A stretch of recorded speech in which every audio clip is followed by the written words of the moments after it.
Today, Hamilton has launched a brand new watch. It's part of their Khaki field range and it's called the Expedition. We're going to check this watch out and check out Banff.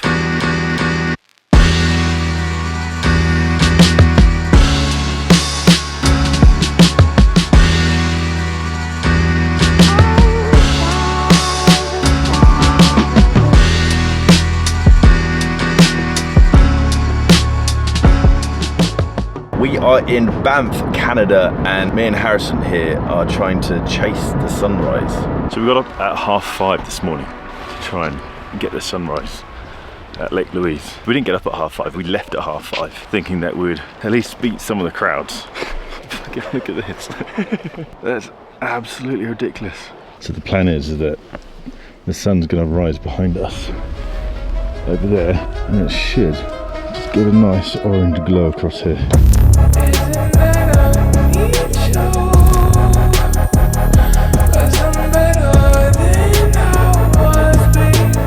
So we made it to the sunrise, as you can see. The sun's out, although it's not hitting us yet, and it's absolutely freezing right now. Today we are checking out Hamilton's new watch. This is the latest addition to their Khaki range. Khaki range being their flagship range, and without giving the conclusion away too much, I think this is the new flagship for their flagship range. The official name is the Hamilton Khaki Field Expedition. It is quite clearly a field watch, but we have a rotating bezel. This is a bi-directional rotating bezel, means it rotates both ways, but it's a compass bezel. This one that I have is a black dial with the 41mm wide case. It is 11.5mm thick. We have 20mm lugs and we have dials in black, white and blue. The loom is super luminova. We have a screw down crown, which gives this 100 meters of water resistance, and it also comes in a 37mm case, which is 10.45mm thick. The movement inside is called the H10. This is an ETA movement. It has a couple of upgrades. This has 80 hours of power reserve. It also has a Navichrome hairspring, which means it's anti-magnetic. The price is $1,035 on a bracelet or $965 on a strap. Let me just go off topic here for a second. I've always wanted to come to Canada. This is my first time coming to Canada. I feel like I've hit it pretty hard coming to Banff. I mean, just look, I don't even need to explain it, just look at this place.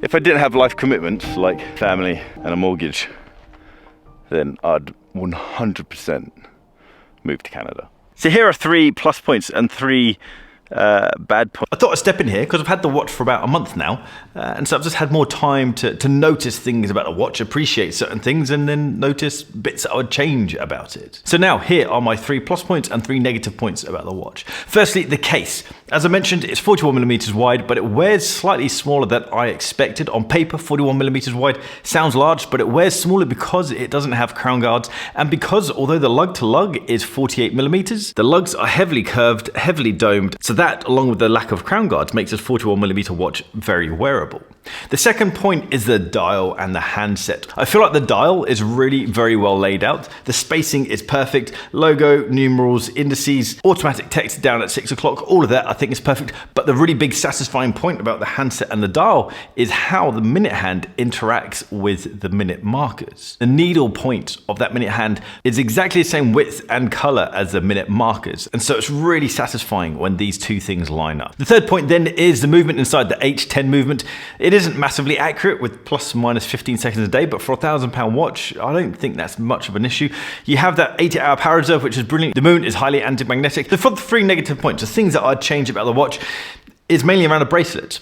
I'd increase the taper from a 1mm, 2mm taper down to a 4mm taper. I want to see this bracelet go from 20mm down to 16mm. It'd give it much more of a tailored look, much more of a refined look. I do want to see a bracelet extension in the clasp here. Christopher Ward can put a decent bracelet extension on a £1,000 dive watch, so I'm sure Hamilton could do one for this. And then my final point is the straps. I feel like without any hype or unnecessary praise for this, I think this watch really could be quite a winner for Hamilton.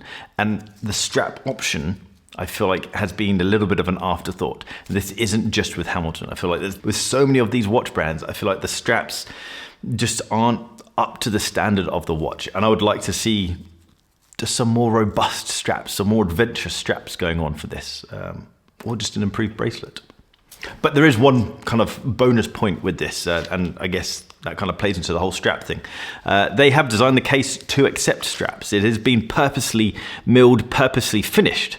With that little notch on the end of the case, that's for straps just to be slid straight through. And Rolex, you could really learn from this. This is how a watch is supposed to receive a strap. It really should be as easy as that.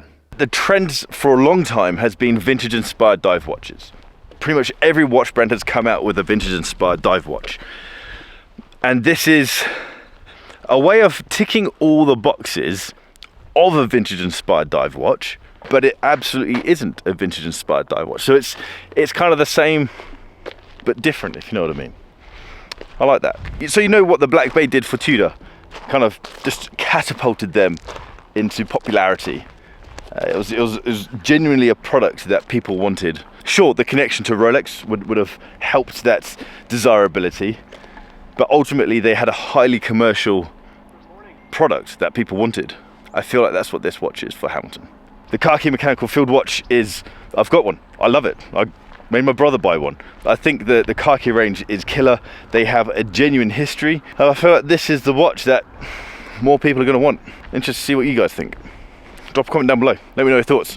If you like this video, hit the thumbs up button. If you like the start of this video, then hit the subscribe button down there and that little bell icon so you get notifications when I drop a new video. If you want to check out my watch straps and watch accessories, jump over to barkandjack.com. If you're on Instagram, give me a follow at barkandjack and give me a follow at Adrian Barker. And I'll see you guys soon.